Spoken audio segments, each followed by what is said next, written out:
Welcome to NextWorld Communications.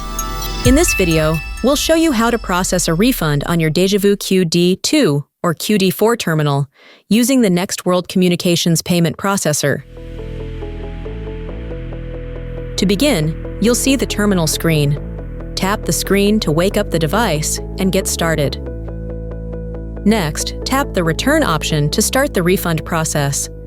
Once you're on the refund screen, enter the refund amount you'd like to process. Double-check that the amount is correct, then tap OK. Then tap OK one more time. You'll now be prompted to enter your password. Each company has its own unique password for security purposes. Please reach out to your NextWorld Communications account representative to get your password if you don't already have it. After entering your password, tap OK. Then Terminal will prompt the customer to swipe, insert, or tap their card to complete the refund. Once the transaction is processed, select Customer Receipt to print the customer's copy of the refund receipt. And that's it.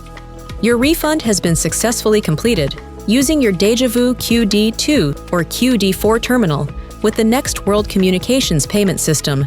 For any additional help or setup questions, don't hesitate to contact your NextWorld Communications representative